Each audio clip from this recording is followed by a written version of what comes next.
Welcome everybody, and welcome Dr. G, Dr. Greg Nielsen. I'm Bob Lancer, and welcome to the second episode of Tuning In with Bob Lancer and Dr. Greg Nielsen.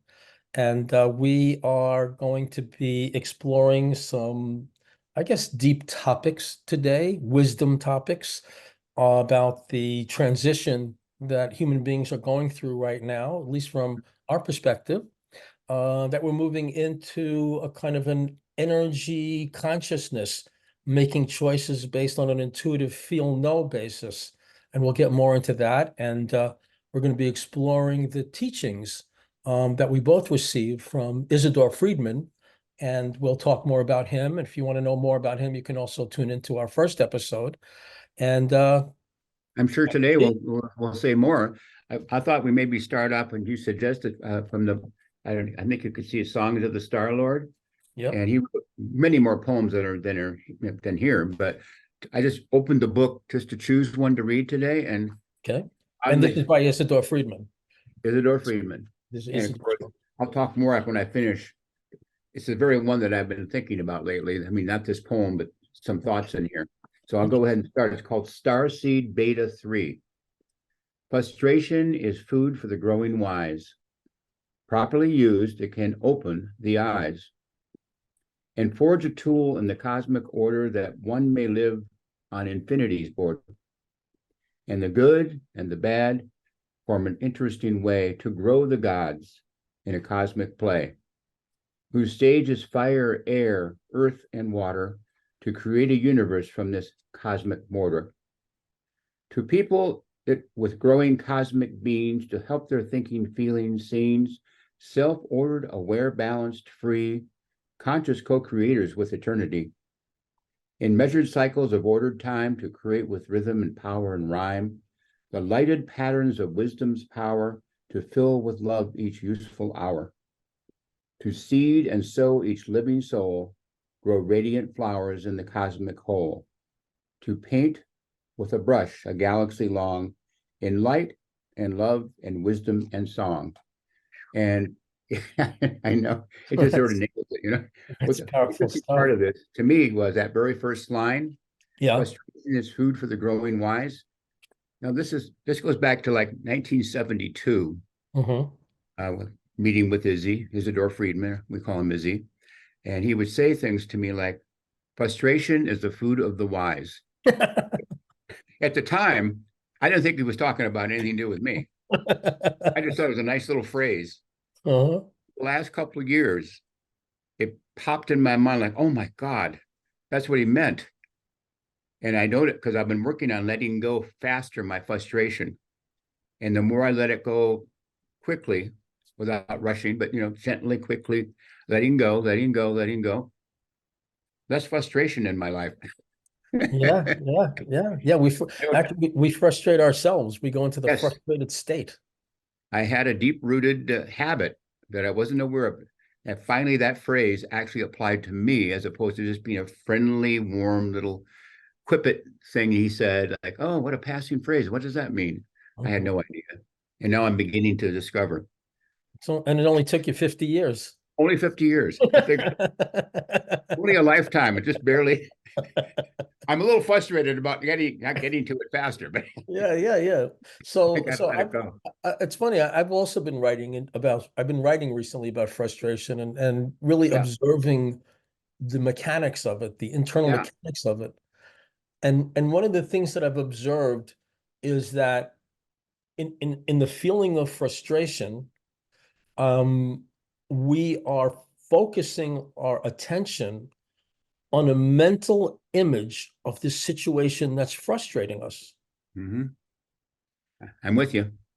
And it's so absurd because you not only are you then living in that frustrating mental image, but you're using your imagination, your visualization power to manifest more frustrating situations. And of course, here's another little extra. I would tend to talk to other people about my frustration. I mean, a little bit here and there, fine. Okay, good. But I noticed, why did you have to tell 3 people? Did you just tell one? Yeah. Or maybe not even tell anybody. Just let it go and move on. Yeah. That's what I've been learning to discover more and more. And even when I do bring up that, well, how's everything? Someone might ask, how's everything going for you? Rather than go into a long-winded story of some frustrated event, I cut it short. I keep it as short. I may even avoid it, but I just let it go quicker, and I don't give a long, detailed explanation, which ultimately justified Right. and made me feel like I was right, that was wrong. Right. Well, that's yeah, and that's what a teacher I worked with later, Arnold Patent, Mhm. would say that when we're becoming either frustrated or disappointed, it's like we're saying we know better than the universe what is the right thing to happen. Thank you. You summed it up. It took a long time, and I'm only in the beginning phases of starting to work through that. But what's interesting to me is how we come across different phases of things to learn. It never ends. I mean, so this is the one that's kind of prominent for me right now, of course, among other things as well. But I meant to ask you, is there anything, one, two, or three things that really stood out for you studying with Isidore, during those years? Wow. There's so Well, many, but I'm sure. oh God. Well, something we discussed last week was just that clarity of consciousness. Hmm. Not even anything that was said, just that state of deep clarity. Um, Hmm. and one of the things that I wanted to talk about to you, I remember one time is he said to me, Bobby, I don't know anything, but I do know that structure, function, order is Hmm. God. Yeah, yeah. Did he ever say that to you? Well, yes. Oh, many times. Yeah. I mean, it was in his notebooks. It was in his books. It was in his daily conversation. Uh-huh. And when you brought it up last time, I reflected on it. And one thing he would say to me in terms of structure, function, order was, if you're a toaster, make toast. Don't try to make ice cubes. I don't know if you ever heard that or not. Mhm. Yeah, But it's along those more than lines. once, he told me that. And that Sure. really got home to me to some degree. That was, Yeah. if I'm trying to make an ice cube and I'm a toaster, I'm violating structure, function, order, and it's going to cause nothing but frustration. That's right. That's right.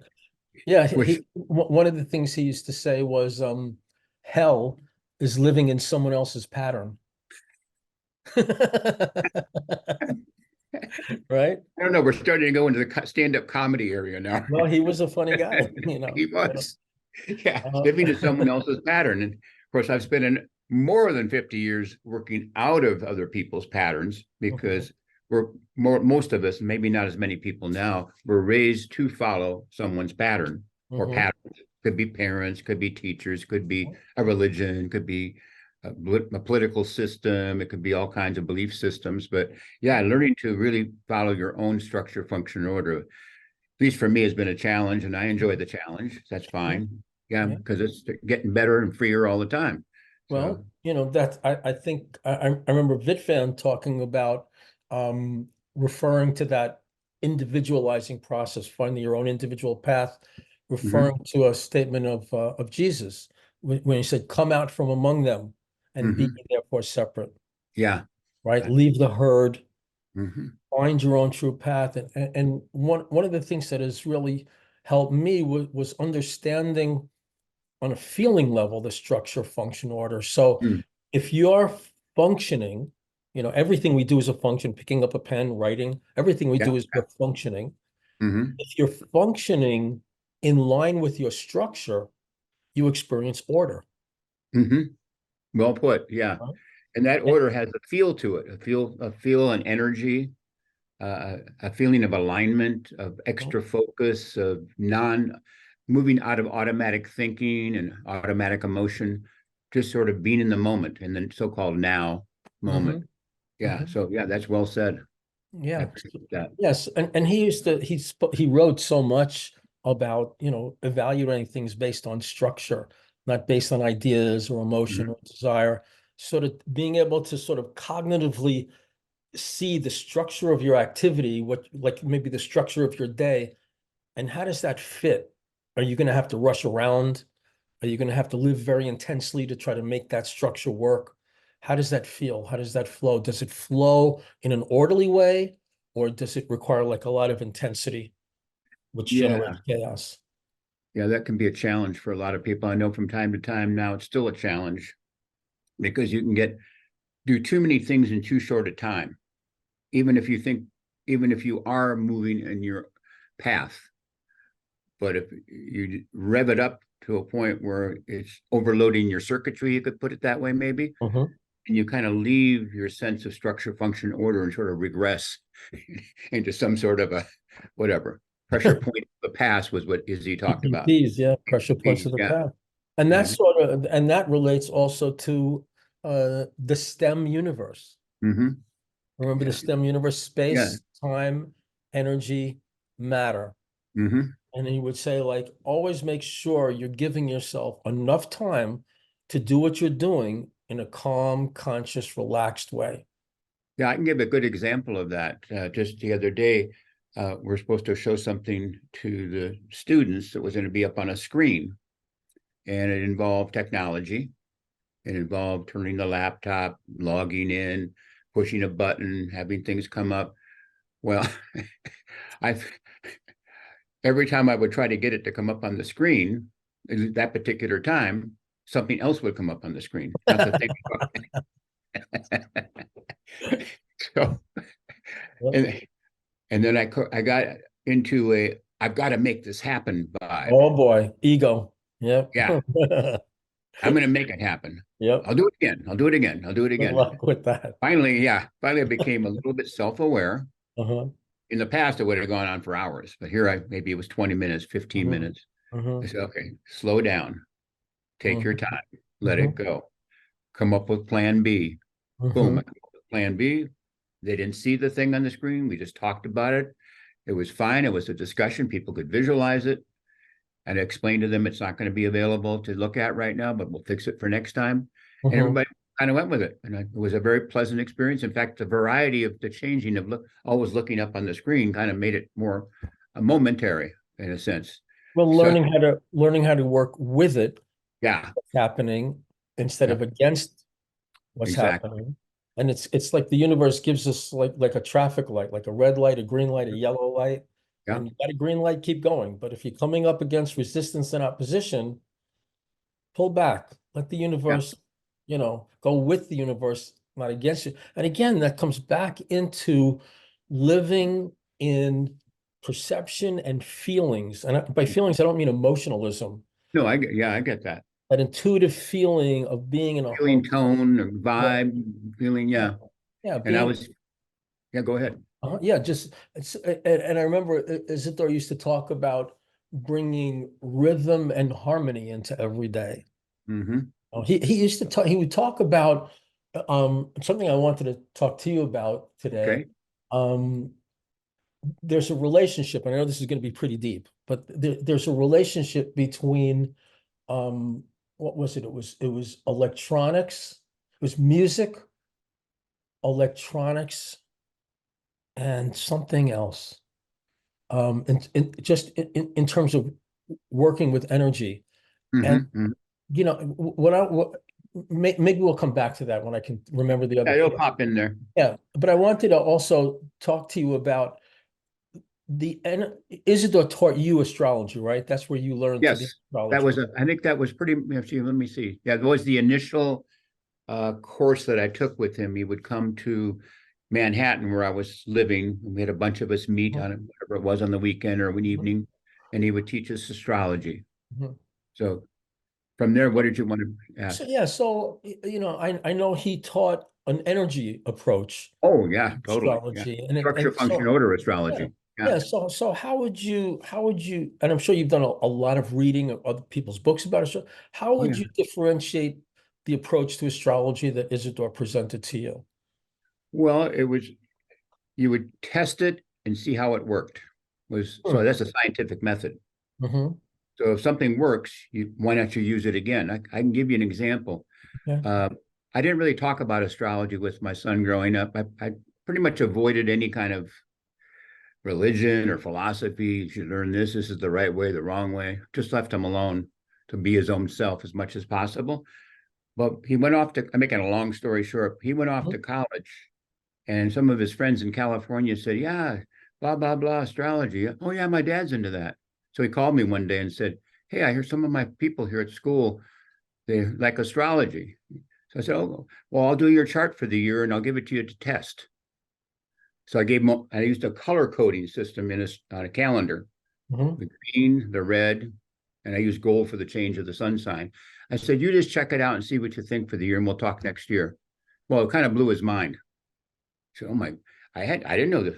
I didn't know about that day. I didn't know about this. I said, well, it's just, it's not 100%, but it's a useful tool to handle energy. And that's the nonverbal energy, functional tool to discover what you're doing with your energy. Consciously, hopefully it becomes more conscious. So long story short is now for the last, I think maybe going on, this will be the 15th year, I'll be doing his annual calendar. And of course, now he knows it ahead of time. He looks at his own calendar and says, oh, I see that up there. But the point is, that's an energy orientation, and it's looking at the structure of what's going on. Honestly, I don't know how it works. It's sort of stunning.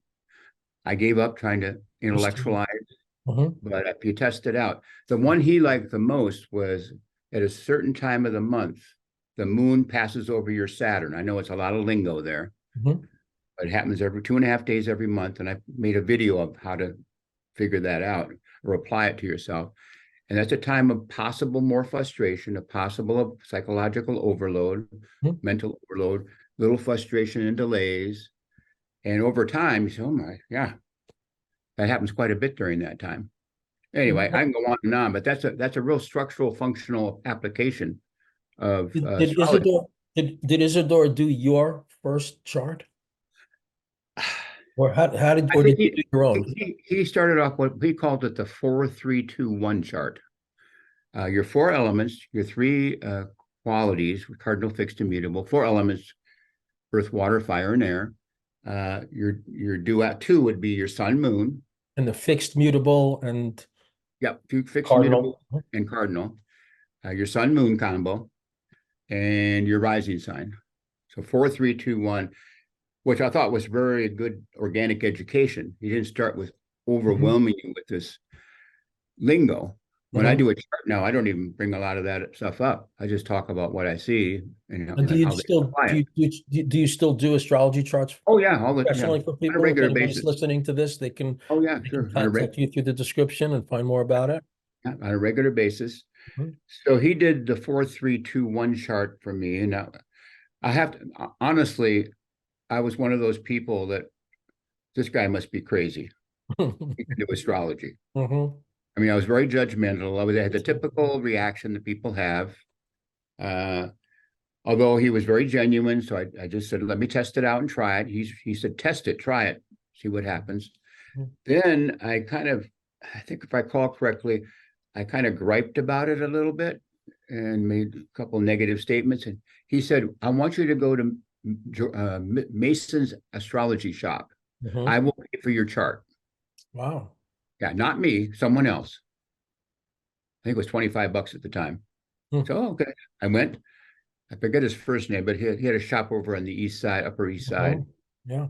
And he did my chart. And I walked out like a zombie almost, going, oh, wow. Whew. It was so accurate. It was stunning. And it just pretty much nailed me. Pretty much target. Yeah, right on. Yeah. The first chart I ever had done was done by the gentleman who introduced me to Isidore, Joe Polanski, who you wrote with. And I remember when, and that was very, very early on in my work with Isidore. And the feeling I got was that I really exist. Like the self I thought I might be. Actually, it was like this feeling for the first time in my life that I actually exist. Like I knew myself for the first time in a clear way. It was a powerful experience. Sounds to me like you really got verbally attuned to your structure, function, order using astrology language. Yeah. I just he was good that way. Yeah. It was a powerful experience. So, as Korzybski would say in General Semantics, astrology 1 is not astrology 2. Oh yeah, no, yeah, exactly. And people tend to just bundle it all together in a high order abstraction. Astrology is bullshit, right? There's a big semantic reaction in the world race psyches. And yet every king throughout history had an astrologer. Oh yeah. I mean, one of our president's wife had an astrologer. Maybe So more yeah, that we it don't even was, know about. yeah, exactly. So, I mean, I always take the position like they'll ask, do you believe in astrology? A kind of a setup. Mhm. Not really, but why don't you test it and see what you think? Right. That's Yeah, kind of direction I take. And if you I, don't like it, don't use it. Yeah. I have a similar response when people tell me that they're a hardcore atheist. I say, okay, I want you to describe to me the God that you don't believe in. And I say, I don't believe in that God either. You Yeah, know? If exactly. you can describe it, it's beyond the Yeah. form, right? I know Bitban in one of it, more than one book, I think in his tapes also, he would say something like, it's not exactly the same wording, but it'd be something like, with what power do you deny the existence of God? Right. That's the God. That's the Yeah. power. The power Yeah. to be conscious. Yeah. Wow. So, The STEM universe, mhm, um, it's really about how to set up a day mhm. that has little to no frustration, Yeah. right? Because if you set up your day where you've got to do a lot of things in a small span of time, you set Mhm. yourself up for a state of frustration. And Well and put. I and, agree. and yeah, and frustration from my own observation. Um, First of all, I have always found that the more frustrated I would get, the more frustrating things would happen. Yes, same here. I It would raised just my keep hand. falling apart. Whatever I'm trying to do, it Oh wouldn't yeah. work. It's like a Um, snowball effect. right. And then I would also notice that there's no such thing as a frustrating situation. Mhm, There's only a frustrated reaction mhm. to a situation. And Yeah. it means that we're going at odds with the universe, with the flow Yeah. of the cosmos. And one of Izzy's phrases was register, but don't react. Mhm. That was another mind blower. God, Yeah.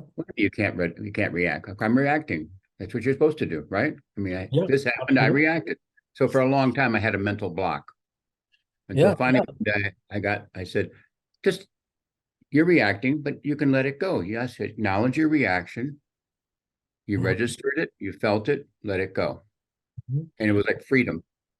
And as I was talking to a client today, and she had a reaction to a diagnosis, Hmm. right? And Yeah. so as soon as you get a reaction, any kind of anxious reaction, you're actually attacking your body.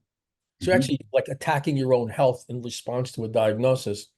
So Hmm. Isidore would talk about developing the mastery of not reacting to any word.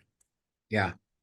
No semantic reaction that sends you off on a Yeah. unrelated to, Hmm. structured feeling or Or direction or stress, energy. Yeah. right? Or having a That's, stressful or a negative reaction, or even judging a particular word yeah. as wrong or bad. Yeah. There's so many healthcare words are loaded words Mhm. Yeah. that really have really no meaning other than how you react and give it a meaning. Yeah. Yeah. Especially, yeah, go ahead. So being able to live in, Isidore would radiate this beautiful state of peace Yeah. and harmony within. Um, and that's really been a major focus of my life for the last 10 years, kind of like an experiment Hmm. of really watching any kind of reactivity that goes on inside of me Yeah.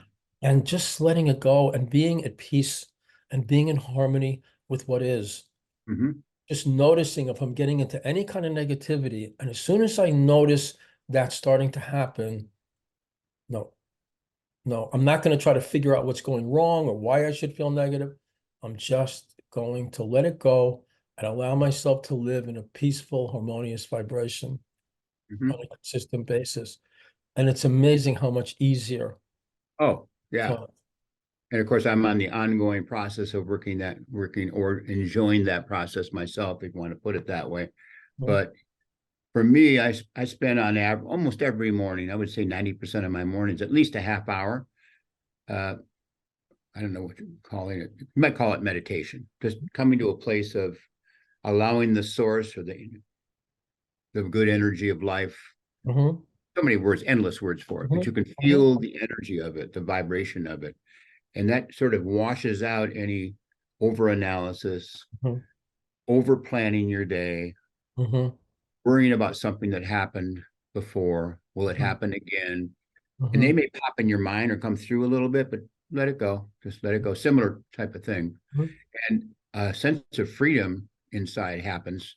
And sometimes it's so strong, it sustains me for quite a bit of the day. And you can actually deal with situations from that point very more or less flexible. Mm-hmm. This incident comes up, Mm-hmm. you didn't expect it, whatever, so what? I mean, Mm-hmm. this is what's happening. What are you going to do next? You feel Mm-hmm. the energy of go this direction, go that direction, go no direction. So yeah. I think that relates to something he used to write about and talk about, visualization without fixation. Yeah. You remember that? Did he Oh mention that? yeah. Oh yeah. He So being able to visualized have it. a vision of how you want things to go, but not get attached to it. Right. There's always, as he would call, there's always going to be an X factor. There's map. The map is not the territory. And Uh, we're creating maps, but a map is not the territory. So a map is kind of a direction. I'm glad I have a map if I want to go from here to Utah or whatever. It's helpful instead of going toward California, the opposite direction, which would surprise me if I did. but But then even then, it's just a long way around. exactly. You You have to go go that way, all they the go way this way. around the world. So the map is useful, but if I can't get there with my map or Mm-hmm. the GPS or whatever you want to call it, you have to be in the moment. I see the road, I see Highway 50, I see the cars coming. Mm-hmm. Feel what how attentive I might be. How's my energy feeling? I'm getting tired. Maybe I'll stop and take a little short nap or just get some Oh, fresh air. I mean, you try to be in the moment to get there. that brings up rhythmic alternation, Yeah, rhythmic alternation. right? That's a big, Rhythmic alternation is heaven's first law, right? yeah, heaven's first law. Why don't you talk about that? What does that mean to you, rhythmic alternation? Yeah. By paying attention to whatever condition or energy you're identified with, and often your identification with that energy is in the Tao or the flow up to a point. But at a certain point, too much of one thing is not the best thing necessarily. So say I'm going to write. I used to think, oh, I'll write all day. And finally I discovered, no, if I start pushing like and it's always different for me, but half an hour, 2 hours. Wait a minute. At some point I start forcing it. Well, I'm going to write all day. So it's only been 2 hours. I got 6 more hours to go. You're talking to yourself, making things up. I'm not going by the energy. But if you go like, oh, I'm going to do a little writing and then I'm going to take a break. Then I'm going to maybe wash the dishes and I'll come back and write. Okay. Oh, I can feel that's enough writing for today. Why would I want to force any more? I can always alternate and do something else. Maybe I need to connect with a person about something. Mm-hmm. So you start to get our sense of rhythm and it sort of builds into your psyche, builds into your brain, it builds into your body. You're sensing the flow of how your energy works rhythmically. And And when you trusting follow, that. yeah, pardon? And trusting that Oh, yeah, trusting that. rather And than just believing I have to get this done yeah, and I have to so do it now. And I should push. It's the responsible thing to do. I'm being weak with exactly. it, right? Yeah, that's So right. yes. So it's unique to everybody. It's like a thumbprint. And when you start to get your feel for your rhythm, which changes from day to day, from hour to hour, minute to minute, it's an energy orientation feeling. You can feel it and you go, okay, that's enough of that. My personality for a long time was, yeah, but I didn't finish. Right, Taurus, right. And mine was I got to start something. I got to finish it. I Oh, got to hurry. minutes, right, I only have another half hour and I'll have it done. right. And that was about 20 years right there. And that's So a fine. formula for frustration, Exactly. right? And it So takes it back to structure, function, order, exactly. Yeah. getting into that feel, and he would talk about alternating between the cave of the heart and the marketplace, Mhm. right? And that's Going a into meditation, right? Then yeah. going back into and really applying it in Mhm. daily living. So Yeah. why would he call rhythmic alternation heaven's first law? What's the heavenly aspect of rhythmic alternation? in my view, when Mhm. you are more rhythmic in the way you function every day, the more you're connected to the flow of what's happening in the moment relative to your structure, function, order, Mhm. something to that effect. Mhm. And you Yeah, start to feel it and experience it, and it reinforces you to want to do it more. For me, that because it feels feels good. good. Because it feels good. Yeah, I It feels think really that's good. the heavenly nature of it. It Yeah. just turns daily life into a more pleasant experience. You And know. it's kind of fun. You start to get into the so-called play of the gods belief system, where it's like, Mhm. this is kind of fun. I'm playing in the sandbox of life. It's what can I do now to really enjoy that moment? So there's a It's joyfulness. interesting. It's interesting to look at. So when we're applying rhythmic alternation, what are we trusting? What are we Yeah, trusting when we do that? I think if you're starting off to work with that, you may not have much trust, but you can test it out and go back to the testing thing. Just Mhm. do it for a while. Give it 2, 3, 4, 5 months, as much as possible. You're going to get a trust in the fact that it works for you. Right. It's functional. Living in a harmonious vibration actually works. You Yeah. actually wind up, in a sense, being more productive, right? And Mhm. experiencing life more richly, more joyfully. And what I have found is the more I'm able to just live in this relaxed, joyful, harmonious place, the better everything goes. I'm with you there. Yeah, It's I'm like the very. more frustration, the more stress, the more Murphy's Law kicks in. Whatever can go wrong will go Yeah. wrong. And the other way, it's like my nickname becomes Mr. Lucky. Things Yeah, come my way out of nowhere. that's right. The science of good luck, Yeah, just science of synchronicity. and I don't even know what's going to be happening, but it pops Mhm. up. Okay, that's fantastic. I And can you're also recognize. able, you're also able to be more loving, Yeah. more kind, right? Because when we're pushing, we get irritable and frustrated, and it starts to break connections. And a harmonious relationship empowers everybody, connected to it. So rhythmic alternation, I guess, would be connected to something Isidore labeled psychology, Hmm. Cycology. Cycles. Remember him referring to psychology? And that Hmm. way everything has beginning, middle, end, and then repeat. Hmm. Have Yeah. you, have you seen in your own life, like the challenges that you went through 30 years ago show up at 10 years later and then another 10 Oh years? yeah, they go on rhythmic cycles, and if I pay attention, the next time it comes around, it gives me another opportunity to trying to get the right word here. Uh, Experience it in a way that I have an opportunity to move to a different level with it. Well, and that Yeah. would correlate with Yeah. that image. So we have the cycles goes Yep. around, the up and then the down, and then it Hmm. goes up and then it goes down. And if you work through the ups and downs, it elevates, Yeah. right? There In, Well, in, good into a image. lot of, That works good. Yeah, that works really well. this is Yeah. a So lot of spirals. you Yeah. kind of look forward to it because your life comes back around full circle. It's Mhm. different every time, but Mhm. now, okay, how am I going? How am I going to handle it? I don't know if I like that word handle, but deal with it, interact with it, Mhm. master it, all those kind of things. And you start to notice things that you've gone through before in a similar way, and you kind of know how to handle it better. Well, you have a different option, Yeah, you have more it opens up another to options alternative. for choices. So Because yeah, well that didn't work. I'm going to try this. yeah, consciousness leads to choice. Right, right. And And having and um and it's the yeah, the consequences that would be like a Saturn force in astrology, right? yeah, exactly. That's the teacher, right? Yeah, the teacher, which difficult things and so-called difficulties in life or challenges, Hmm. that's a Saturn energy, but it's this thing of being able to apply what you know, back to what Izzy said about alternation. Uh, I call it, there was this one author, I forget his name, Gurdjieff Uspensky talked the fourth way. Yeah. You Yeah, Hmm. what's you learn these things, but you have to apply them to the day-to-day life. It's not a mystical life. Hmm.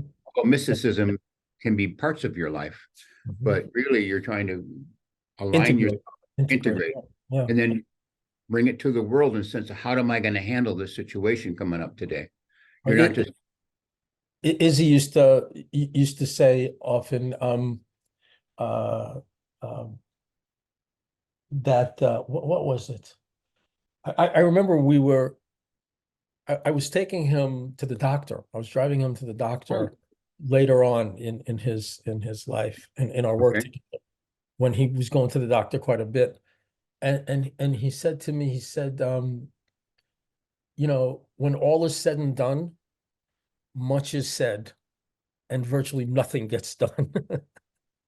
People like to Yes, talk about the wisdom. They talk about, he called them metaphysical metaphysicals, yes, yep, right? Oh, I know absolutely. all the, yes, just change your thought and let it go and Think straighten positive, out and think read a and book. they think that because they know and I was that way too. Oh no, It's I was totally inspiring that way. philosophy.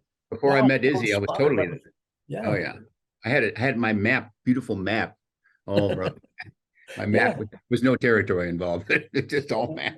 I remember one session I came to him and I said, Isidore, it's not organics isn't working. It's not working. And he said, because you're not using it. Yeah. He said, you're reading it, you're thinking about it, you're talking about it, you're inspired by it, but Mhm, just watch your thoughts today. mhm. Just really watch your thoughts today. See what happens. But I remember another time he said to me, and this goes back to our earlier part of this conversation about structure, function, order, and following your own true individual path. He said to me, Bobby, I could have made a lot of money. My brother became this, my cousin became that. I could have been a professional. I could have, but you know what? I did what I wanted to do. Mhm. I did what I wanted to do. And that was a hard lesson for me to accept who I really am, what my structure really is, and just to follow the path that works for me and not denigrate myself because it's not what I'm seeing other people doing. Have you Mhm. ever had to confront something like that in yourself? Oh, sure. All the way back to the first memory that popped in my mind right now is when I was going to high school and graduating from high school, and most of my friends or acquaintances get a job, get married, have children, get a house, get a car, get a country club membership. And I was going like, who wants to do that? I didn't realize the kickback was so strong. I just Hmm. left. I left the Twin Cities, Minneapolis, St. Paul, moved to New York. I said, I got to get somewhere where people are a little more free thinking. Hmm. And yeah, because I was looking it around, thinking, comparing myself. If I'm Hmm. doing this, I'm going to be happy, which is the opposite. Would have been opposite for me. Hmm. And I was very. I don't know how come I was that way. I just said, I don't want children. I don't really want a house with two cars. My goal was never to own a home. I was pretty rebellious partly too that with that. So, but yeah, so I So, agree so with what is it? What is it that you really did want? What was the pursuit for you? I was looking and searching. I was very fortunate. A friend of mine gave me a copy of in high school. I was an avid reader, so I was very fortunate that way. And he gave me a book called Memories, Dreams, and Reflections by Carl Jung. It's his autobiography. I read that book and I was blown away. I said, wow, because he was pursuing a life, an inner life as well as an outer life.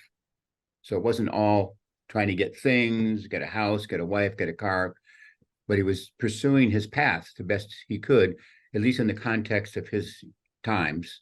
Mhm. And I said, wow, he actually paid attention to his dreams, his thoughts, his moods, his experiences, his interactivity. And that was my first experience of learning that somebody who's a psychologist, a noted psychologist, is actually using astrology Mhm. with his patients. Mhm. So that opened the door a little bit for astrology at that point. But so that I was very fortunate that way. So I wanted to be, I was kind of emulating maybe him. Mhm. How would I follow my path? Mhm. I'm not going to do the things he did necessarily, but it's an indication that there are some stepping stones along the way that Mhm. could open up. One was moving to New York from Minnesota. Uh, And Minnesota, just to be fair, is right yeah. now an extremely cool city.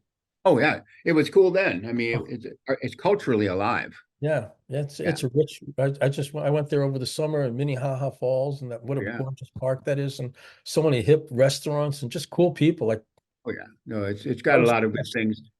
And but at the time, basically, I shouldn't blame it on the city, or it was more or less my cultural field of Mhm, energy was mhm. very suburban.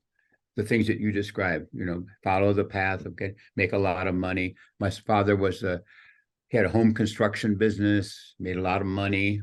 To me, it was a lot of money, Mhm. and go ahead and go in that business. I had no Mhm. interest in it whatsoever. Thank goodness I could recognize that because I let that Interesting, go. because you're a Taurus, but Yeah, you weren't drawn to that.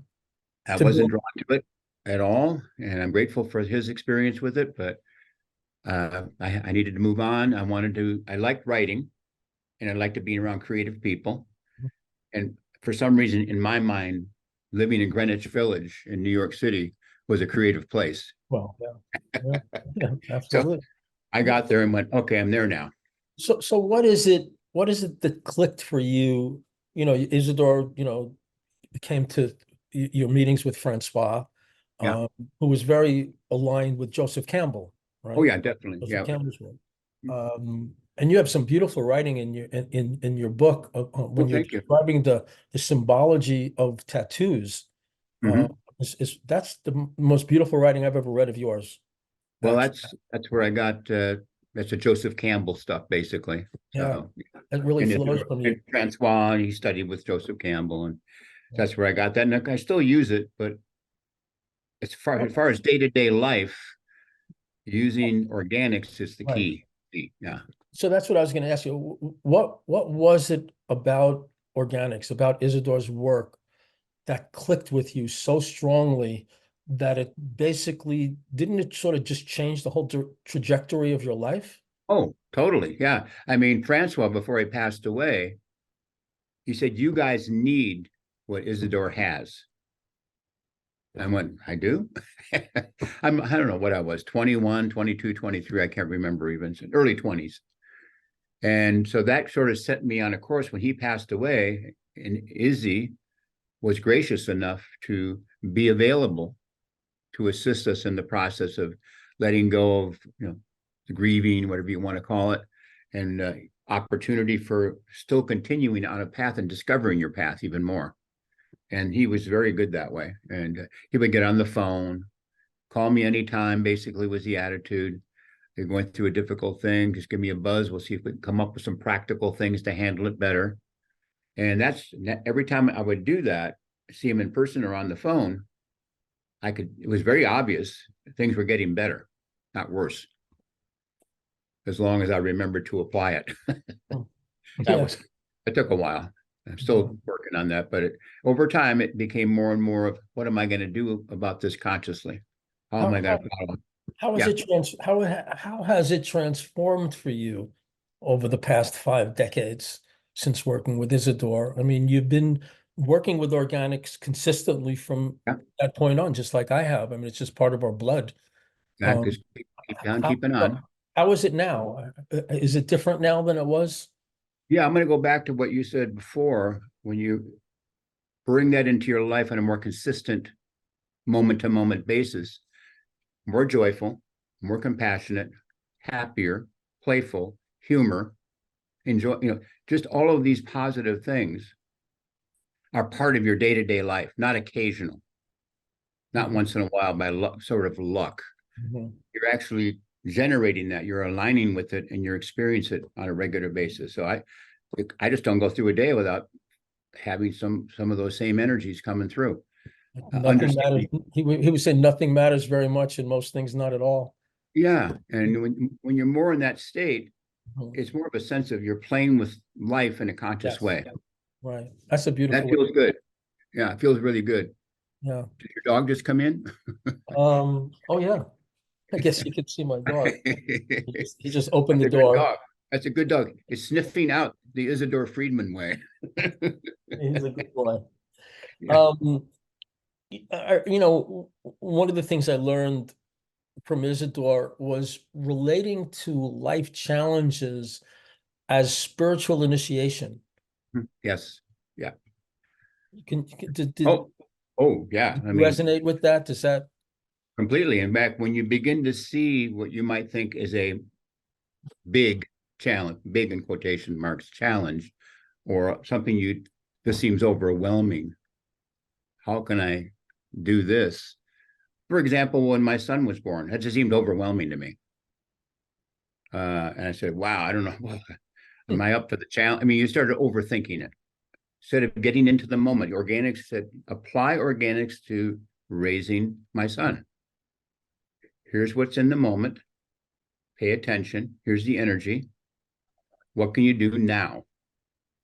Don't start thinking about what's going to happen, what good things, bad things. It's too difficult. It's too easy. It's too hard. Making up all kinds of verbal nothings that didn't really make the moment that enjoyable. Mhm. But soon, once I got onto that, it was a pleasure. It was a joy and a pleasure to be in the position of help. What would you call it? Raising another human being, basically. So what an opportunity. Yeah, So when I was doing my yeah, parenting classes, which was basically organics applied to parenting, the slogan was "Raising our children by raising ourselves." yeah. In fact, my son said, "Well, you were a really good father." I said, "I'll be honest with you. Now that you're older, I'll just tell you, I never thought of myself really as your father Hmm. in the sense of traditional."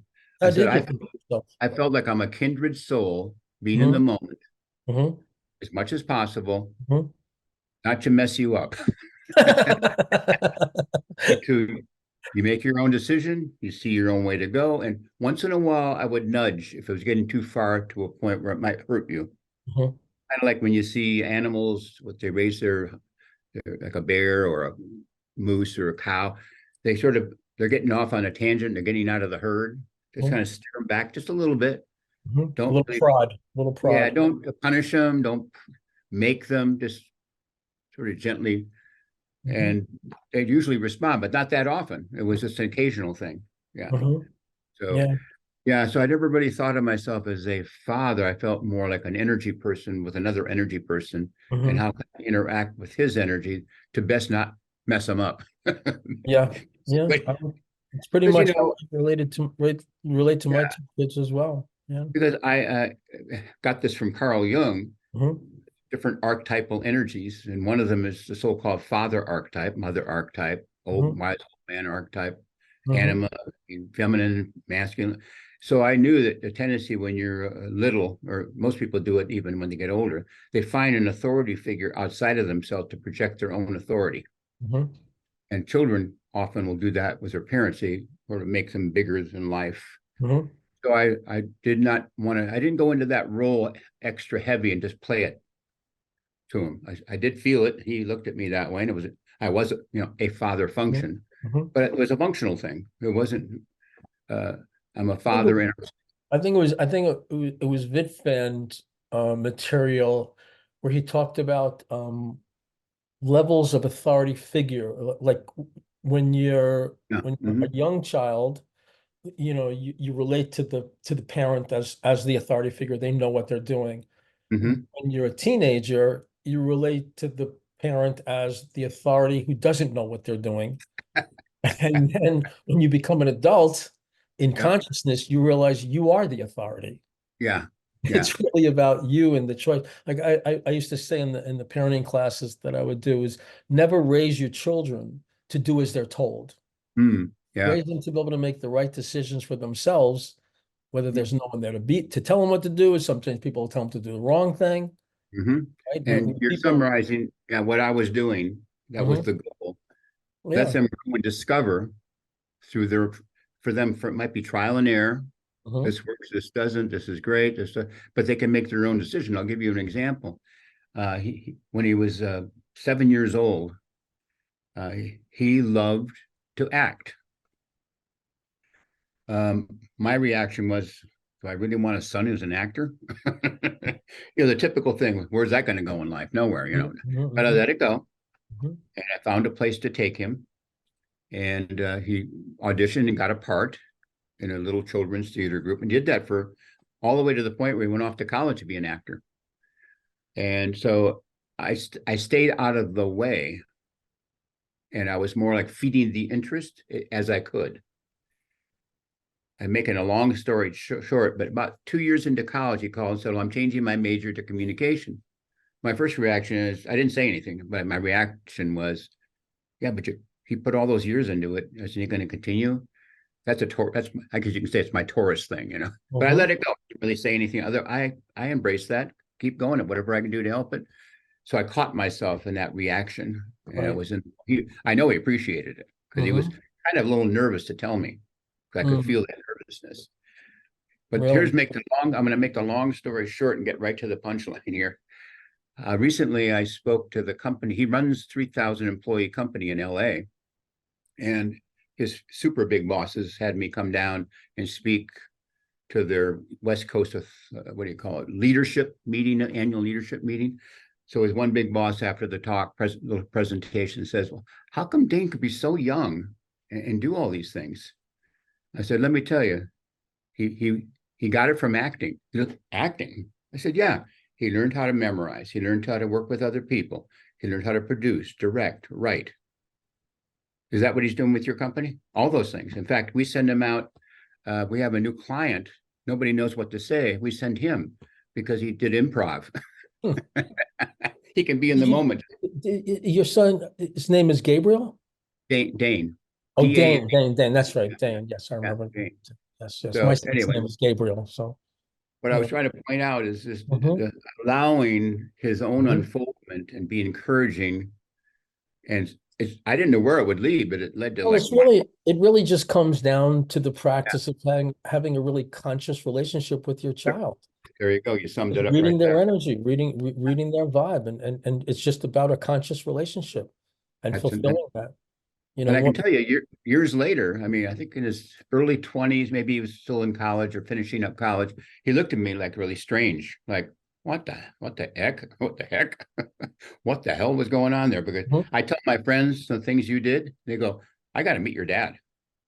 My parents did nothing like that. Right. So I became part of their group when I come visit. He called me Daddy Pants. I never asked him what that meant, but then they called me Daddy Pants. So the point was things unfolded more and more because more or less the relationship is that way. And now he just had his first child and he's very much following that. So to see the repercussion or the reverberation or the resonance is fantastic. Long-term effect. Yeah. So I know when I was doing a lot of work with parents, one of the things we would focus on from an organic perspective was not making your child responsible for how you react. Yes. Yeah. Right? Oh, yeah. Right. So that if you're reacting with punishment, well, also just if you're reacting with anger or with frustration or resentment, it's not your child's responsibility. It's not his fault. How you're reacting is what you're doing to yourself. It's what you're doing to the relationship. It's what you're doing to your life. And to start taking charge of that sort of radiates into the child to teach the child responsibility. Yes. Right? Taking responsibility for their responsibility rather than saying, well, I hit him because he did that. Yeah. Or I got angry because he did that, or I yelled at him because he didn't listen. Instead of recognizing how we function is a choice that we're making, and we want to be aligning our responses with structure, function, order, which is where we started the show today. It definitely rubbed off on him, or he brought it with him. I'm not sure which one. Yeah. And I see it in my two kids too. I have a 20-year-old and a 14-year-old, and I never was able to preach to them. Oh yeah, no. They would never want to hear it, but they avoided that. They became it. Yeah, they followed their own because of the way I was living it. Yeah. So challenges that people want to run away from. Oh, gee, I wish this wasn't happening. What I learned from Isidore was to accept those as initiation opportunities to grow, to see how I'm handling it. How can I handle it better? How can I grow through this experience? And that goes back to the poem that you read at the beginning, which was about the relationship between frustration and growing into a God. So maybe just for our sort of final exchange here, when Isidore talks about going from like a clod to a god, Mhm. what does that mean to you? How do you relate to that? Are we actually divine seedlings that come back incarnation after incarnation until we become these fully realized divine creators of the universe? Well, how I took the word clod to mean is that we're in a state of automatic reaction, a state of unconsciousness, a state of not being in the moment, a state of which is not necessarily bad, because there is a learning through the pressure, to moving by degrees from the clod, a little more than a clod, 2 times more than a clod to the third power. Oh, maybe slightly human, and then human to the third power, or whatever it is, Mhm. by degrees. And then you embrace godlike qualities of being in the moment, being enjoyable, showing compassion, being willing to share, being willing to shut up when you need to shut up, speak when you need to speak, using wisdom as a part of your course every day. And that's a generalization, but that's a basic idea. It's a very much of an alchemical process. That's one reason I got out of alchemy. You go from the dung to the gold. Or similar Transforming our personality into individuation. vehicles through which something higher Mhm. could work through. When I first read about all this too, to me it was a great idea and it sounded wonderful. Well, how the hell are you going to do that? Mhm. And that's where organics came in, because he Mhm. actually laid out, if you're willing to apply it, and it seemed overwhelming to me at first, like, oh, that's a lot to apply. And it took me a while to do little bit, little bit, little bit. I think he used to say the words, the law of progressive approximation, by little tiny steps, if you have to. Mhm. I did have a friend of mine once say, how do you get all that stuff done? What do you do? I didn't really do much. I did little tiny bits. I want to do this. It feels right. Tiny, tiny, tiny, tiny. Little bit here, 10 minutes there, 5 minutes there, nothing for a month back. And all of a sudden, 5 years went by. This boom, boom, boom. You don't really care that you did it. I mean, you like it, you enjoy it. Mhm. Mhm. You're moving on. You already moved on at that Mhm. point. Mhm. That's really how to kind of do it. Law of progressive approximation or Yes, tiny that steps. every day, Yeah. he would have us. Did he talk to you about reviewing the day Oh yeah. Oh and yeah. how did I handle it and how would I like to Yeah. handle it better next time? Yeah. I do that regularly. I don't do it so much. And I do sometimes, but I'm reviewing as I'm doing it a lot more. Like the very fact when I had the TV incident where I'm trying to get the thing up there, and finally it became, I'm overreacting. I'm going into a negative spin. Slow down, take a breath, back off, leave it alone, come up with an alternative. Boom, my energy shifted. So I was reviewing as it was happening fairly soon. And And what would he say? He would say, make haste slowly. yeah, make haste slowly. And Go I, slow, go soft, go far. I don't want to make it sound like I do that every time. Believe me, there are times when a couple of days went by. Oh man, I got caught up in that. Yeah, Let me, you got to then come back. you kind of come back, and Come at least back. I'm not doing it for a month or 5 years. It's like been a day or two. So I try not to be too hard on myself. I know better. Well, yeah, you know better, but you also have to learn. So Mhm. that's one part of the learning process too. Transforming the automatic unconscious Yeah, reaction, exactly. recognizing, being present, noticing how we're functioning. Hmm. So structure, function, order. I mean, for people to really find true happiness, let's say in life, it's about being true to who they are, and the Hmm. way we do that is, I guess you could call it. Isidore would say, use measure in everything.